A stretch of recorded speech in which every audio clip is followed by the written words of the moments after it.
प्रिय दर्शकों, हरिओम तत्सत।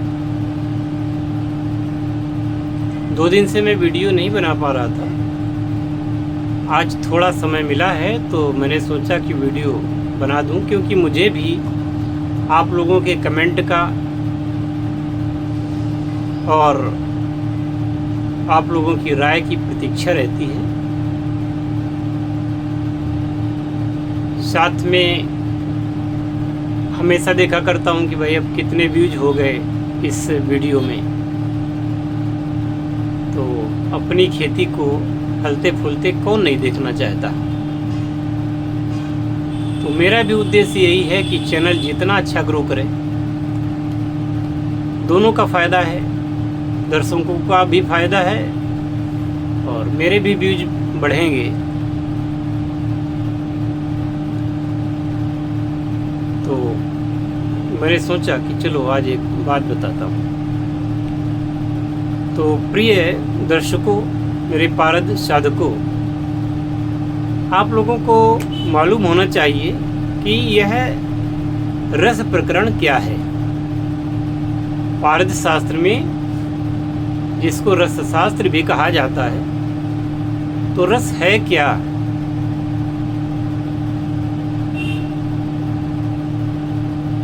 तो रस शास्त्रों के अनुसार जो पारद समस्त धातुओं को खा जाता है वही रस कहलाने योग्य है। यानी कि वह इतना विभूषित हो जाता है वो सारी धातुओं को खा सकता है। ऐसे पारद को रस कहते हैं। साधारण बाजार में मिलने वाले पारद को रस नहीं कहते। उसको विभिन्न प्रकार की प्रक्रियाओं से गुजार करके जब वह पारद संस्कारित होता है तब उसमें दिव्य गुणों का समावेश होता है। वरना तो पारा जहर है, कोई खा लेगा तो वो उसकी दुर्दशा होगी कि उसका कोई इलाज नहीं होगा। लेकिन वही पारद जब शोधन के पश्चात रस की संज्ञा के प्राप्त होता है, वही पारद भक्षण करने पर मनुष्य को दीर्घायु, कांति, सौष्ठव और उत्तम स्वास्थ्य प्रदान करता है।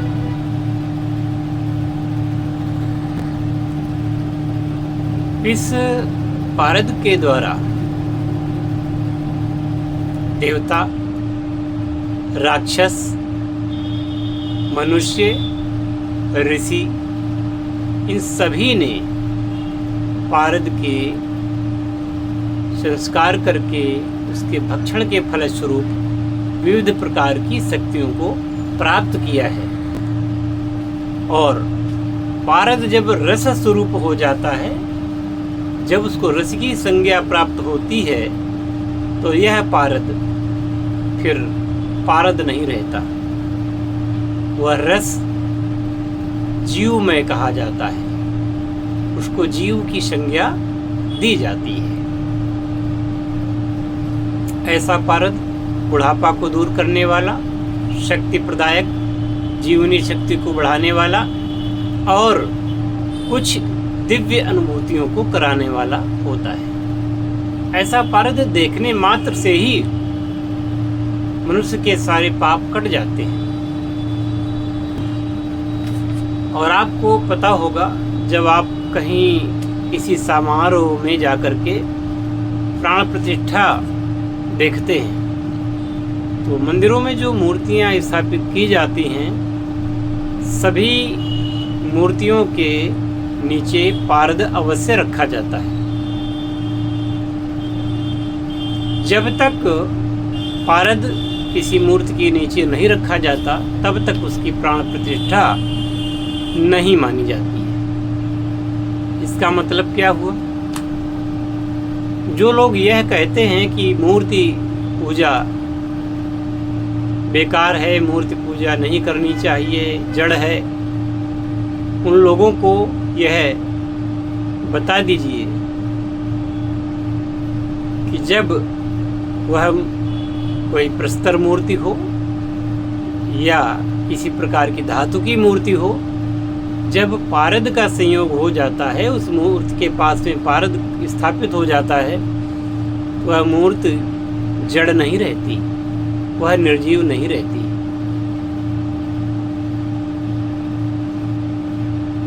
जब आप मूर्ति के सामने भजन पूजन मंत्र जप इत्यादि कुछ भी करते हैं और जो भी भगवान से निवेदन करते हैं, वह भगवान तक पहुंचता है, वह पारद के द्वारा सुना जाता है और पारद आपकी मनोकामनाओं की पूर्ति के लिए उसके जो श्रमवेदी तत्व को, जैसे ये कहा जाता है कि अग्नि देवताओं का मुख है, यानी अग्नि में जो भी हवन किया जाता है, और उसका विशद विज्ञान यहाँ तक है कि जब अग्निवास धरती पर हो तभी हवन करना चाहिए। तो ये कितना विशद विज्ञान है। जब अग्निवास धरती पर होगा तभी वह अग्नि आपके हवि को, आपके हवन को, यज्ञ को, उसकी संविधाओं को, जो आप उसमें ये हैं, और आहुतियों को उस देवता तक पहुंचाने में सक्षम हो पाता है जिसे आप हवन दे रहे हैं, जिसे आप आहुति दे रहे हैं स्वाहा करके, ठीक है ना। तो इसी प्रकार से पारद भी है, जहाँ पारद स्थापित है वहाँ पे मूर्ति है कोई, तो वह मूर्ति आपकी प्रार्थना को भगवान तक पहुँचाने में सक्षम होती है। तो आप समझ गए होंगे कि पारद में और रस में क्या अंतर है। अभी कुछ ही साल पहले, 40-45 साल पहले तक हर गांव में, हर जगह रस वैद्य होते थे। हर बीमारी के इलाज रस में होता था। वो किसी पत्थर के सिलबट्टे पर, है ना, वो 3-4 लाइनें खिंचा देते थे और कहते थे कि एक एक लाइन को पानी में मिला के चाट लेना, तुम ठीक हो जाओगे। ये रस का कमाल था। आज भी कुछ अच्छे वैद्य हैं जिनके पास ये क्रियाएं हैं। बाकी तो लोग आजकल विदेशी चिकित्सा पद्धतियों के गुलाम हो चुके हैं और उस चिकित्सा पद्धति के गुलाम हो गए हैं जो लोगों के रोग को ठीक ही नहीं कर पाती, बस रोगों को दबा देती है। और आपको पता है ना कि जब आप किसी जगह भर्ती होते हैं जा कर के हॉस्पिटल वगैरह में, तो सबसे पहले आपके साथ क्या होता है,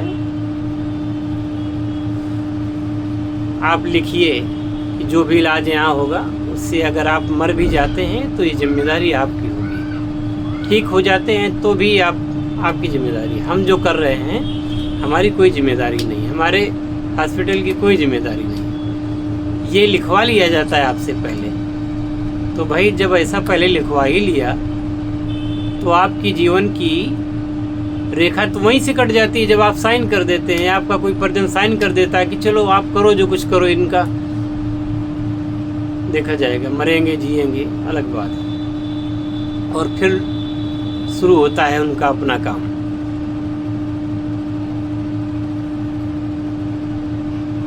स्वामी रामदेव जी का कहना है कि एलोपैथी चिकित्सा का केवल एक ही कार्य होना चाहिए, वो केवल और केवल जब ऑपरेशन होना हो, बाकी सारा काम आयुर्वेद से होना चाहिए, योग चिकित्सा से होना चाहिए। और ऐसा कहने पर अपनी कुछ औषधियों को उन्होंने इन्हीं रोगों के लिए रामबाण बताया।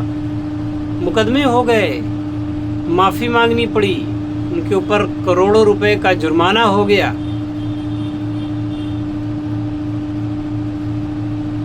और हमारे रस शास्त्री जो होते थे बहुत ज़्यादा पढ़े लिखे नहीं होते थे, लेकिन जितना पढ़े होते थे, जितना करते थे, वो आजकल के ये लाखों रुपए लेने वाले तथाकथित लोग नहीं उसकी बराबरी कर सकते। एक वैद्य आपका हाथ देख करके, हाथ की नाड़ियों को देख करके कलाई की, और सारे रोगों का बखान कर देता है। और यहाँ पर बड़ी बड़ी डिग्रियां लेकर के बैठते हैं और उनको कुछ नहीं आता। सबसे पहले आपको जाओ अल्ट्रासाउंड करवा लो,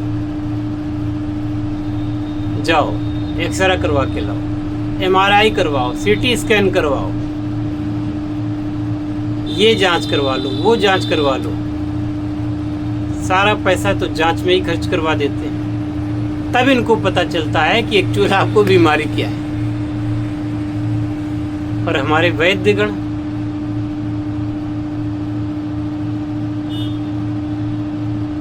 निदान ऐसे ही कर लेते हैं, और न केवल निदान कर लेते हैं, आपका इलाज भी कर देते हैं। और आयुर्वेद में एक खासियत आपने सुनी होगी कि किसी भी बीमारी को जड़ से ठीक करता है, यानी कि जिस बीमारी को आयुर्वेद ठीक करता है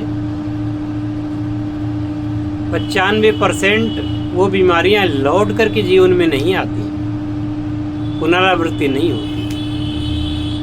तो ये रस चिकित्सा बहुत ही उत्तम प्रकार की है। मैं आप लोगों को सलाह देता हूं कि आप रस के ग्रंथ पढ़िएगा। बहुत सारे ग्रंथ हैं, रस शास्त्र आप पढ़ें और उसको करें। इतना अच्छा विशद वर्णन है कि आप भूल नहीं करेंगे, गलती नहीं करेंगे, कोई साइड इफेक्ट भी नहीं होगा, नुकसान भी नहीं होगा, और आपका मरीज ठीक हो जाएगा। आजकल तो आयुर्वेद की जो डिग्री होती है BA MS भारत में, इस डिग्री को तो लोग करते हैं, लेकिन उसमें से 90% लोग डिग्री तो आयुर्वेद की ले लेते हैं, पर काम आयुर्वेद में नहीं करते। काम उनको उसी में करना है, आयुर्वेद को छूते तक नहीं। तो पूर्ण स्वास्थ्य कैसे प्राप्त हो? फिर ये चमत्कारिक चिकित्सा कि किसी सिलबट्टे पर या किसी पत्थर के किसी उसमें कोई वैद्य आएगा, लाल पीली उसके पास पत्थर जैसी दवा होगी, और वो लाइनें खिंचा देगा और कह जाएगा कि एक एक लाइन सुबह दोपहर शाम पी लेना, पानी में उंगली से ऐसे करके और चम्मच में करना और पी जाना और ठीक हो जाओगे, और आप ठीक हो जाते हैं। तो ये विद्या लुप्त हो रही है, आप लोगों को सीखनी चाहिए। रसराज महोदधि, रस रत्नाकर, रस रत्न समुच्चय इत्यादि बहुत सारे ऐसे रस चिंतामणि ऐसे ग्रंथ हैं। आप खरीदिए, पढ़िए। इसके लिए आपको बहुत ज़्यादा डिग्री वाला होना और बहुत ज़्यादा पढ़ा लिखा होना ज़रूरी नहीं है। हाँ, दूसरों की चिकित्सा के लिए आपको लाइसेंस की ज़रूरत होती है, लेकिन मैं आप लोगों को बता दूं कि जो लोग आज ये काम कर रहे हैं, बहुत सारे लोग, उनके पास लाइसेंस नहीं भी है, आयुर्वेद की कोई डिग्री नहीं भी है, वो ग्रंथों को खरीदते हैं, रखते हैं अपनी सेफ में, अपने अपने परिवार का, अपने रिश्तेदारों का भला करते हैं और बहुत सारे लोगों का भला करते हैं। और गजब की बात और बता दूं मैं आपको, इनमें से बहुत सारे लोग ऐसे होते हैं जो किसी से कोई पैसा नहीं लेते। मरीज ठीक हो जाता है, आता है, वैद्य जी की चरण वंदना करता है और भेंट दे करके जाता है। यह स्थान है एक आयुर्वेदज्ञ का, ये स्थान है एक वैद्य का, जिसे लोग, वो पैसा नहीं भी लेना चाहता है तो भी लोग उसको पैसा देते हैं, क्योंकि ये जो विद्या है ये देवताओं की विद्या है, दैवी चिकित्सा है। ये अथर्ववेद से निकली हुई चिकित्सा है। ये अश्विनी कुमारों, भगवान ब्रह्मा जी, भगवान शिव, इंद्र भी बहुत अच्छे वैद्य थे, और लंकाधिपति महात्मा रावण, ये भी बहुत बड़े आयुर्वेद के ज्ञाता थे। इसके अलावा चरक, सुश्रुत, बाघभट्ट, वायव्य, जाने कितने नाम मैं आपको गिनाऊंगा। इन लोगों ने वो विज्ञान दिया, वो चीज दी जिससे कि 100 साल आदमी जीता था। आजकल की जो चिकित्सा पद्धति है उसको अंगीकार करके आज आदमी कितना जीता है। उस जमाने में सबके बच्चे 1-2 नहीं है, 8-10। मेरी भी माँ के 10 बच्चे हुए थे, जिनमें से हम लोग 4 लोग हैं। और मेरी माताजी 78 साल तक जीवित रही। और आजकल पहला बच्चा हुआ पेट चीर के निकाला बच्चा, वरना इतना डरा देते हैं कि क्या कहना।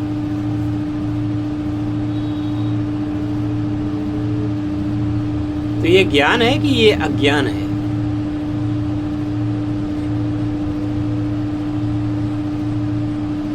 आशा है कि आप लोग इसको समझेंगे और मेरी नेक सलाह है आप लोगों को कि आयुर्वेद के ग्रंथों को पढ़ें अगर ज़्यादा जीना चाहते हैं तो।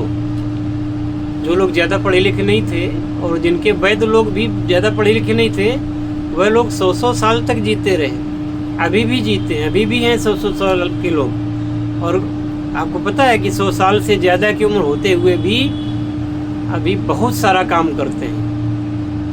4 भैंस पाले हुए हैं, उनका चारा लाते हैं काट के, कटिया मशीन से हाथ से काटते हैं, काटने के बाद चारा सानी करते हैं, उन भैंसों को दूहते हैं, दूध बेचते हैं, और उम्र है उनकी कम से कम इस समय 110 साल की। हालांकि मैं काफ़ी दिन से उनसे मिला नहीं हूँ, 4-5 साल से। सोचता हूँ किसी दिन जा करके पता करूँ कि वो कैसे हैं और हैं भी कि नहीं हैं, क्योंकि जब हम उनसे मिले थे तो खैर वो तो उस समय अपनी उम्र 115 साल बता रहे थे, पर गांव वालों ने 105 साल बताया था। तो अब 110 साल के होंगे अगर होंगे। और उस समय वो बिल्कुल स्वस्थ थे और चेहरे में झुर्रियाँ नहीं थी। देखिए, मौका मिलता है अगर वो होंगे अभी तो मैं ज़रूर उनका इंटरव्यू आप लोगों को दिखाऊंगा। जय शिव शंकर, जय भोलेनाथ, हर हर महादेव।